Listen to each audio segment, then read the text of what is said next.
I'm Mel Robbins, and this is such an important show that I have literally been up all night with my team researching. I've got my highlighted research right here because we're talking about how yelling affects your kids. I just heard somebody say, oh my God. Yes, I got hands raising up already. You know, what happens in your home when no one's watching? Do you yell at your partner? Rant and scream? Spoil your kids? Just imagine if a camera were turned on. I found this quote that I love. Your child will follow your example, not your advice. So here's a doozy. What kind of example are you setting? Today, we've got the most shocking parenting caught on tape, and couples who are conflicted over their significant other's behavior. Joey says his wife, Clarissa, yells so much that her boys now fear her, and I fear for the worst, which is who they're going to become.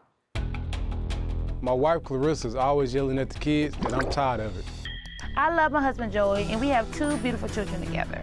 But we completely disagree when it comes to parenting. She's on the road during the week, and when she is, I have to play mom and dad to them. Then when Clarissa does come home, she's always screaming and making noise.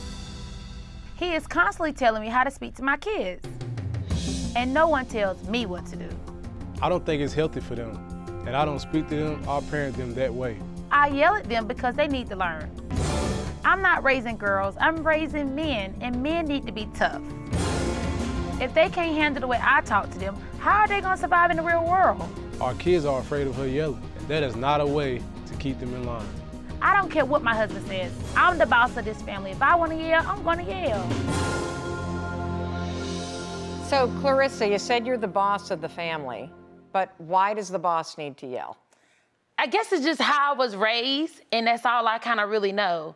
And I also feel like if I'm being aggressive or yelling, it replaces other things as far as like put my hands on them and things like that. It's just, that's all I really know. So, Joey, she said that nobody's going to tell her how to raise her kids. What happens when you try to step in?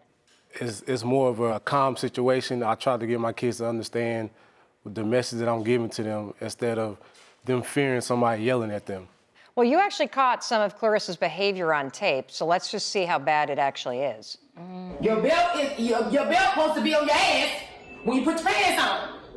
You can't put on the pants without a belt. Don't go up the stairs while I'm still talking. Guess what? Or why don't you got the belt on? That's what it is. No, because if you don't put it on when you putting your clothes on, then it's not going to be on your body. Right? Am I lying? Don't do it no more. Shimon, don't do it no more. We keep having these conversations. Period. No more. And so what does it feel like to see that? That's just my tone. That's just all I kind of know. And he's a great kid, but it's kind of like... It doesn't sound like it by the way you're talking to him. Because you know what I see? I see a woman that's out of control. Really? And I see a kid who's shut down. And he does shut down sometimes. Yes, he does. That's what I see. And I see that. He does shut down sometimes, Mel. Yes, and so that's why I want to talk about it. And Joey, does it bother you? It does, because I want him to be able to speak and not shut down when it's time to talk. I don't talk a lot, and I have that energy where you never know what you're going to get as far as like whether I'm going to shut down or whether I'm going to speak. So I know what it's like to be in a room and scared to talk. So I want my boys to be able to talk. Does it bother you that your sons are afraid of you? I don't want them to be afraid of me. And I didn't even realize that, and I don't want them to be afraid to speak, but that does bother me. You know, what's the worst thing that she's ever said to them? My son has football practice. He came home one day and he was complaining about his ankle hurting. And she, stop acting like a baby. There's nothing wrong with you. Toughen up, be a man. Yeah. And to me, it's like, you never play a lick of football, he could be hurting. So one day he could be really hurting and he would be scared to tell you that he's hurting. So he could be upstairs in the room just in pain. So you need to understand if he's hurting, no matter what it is, take it for what it is.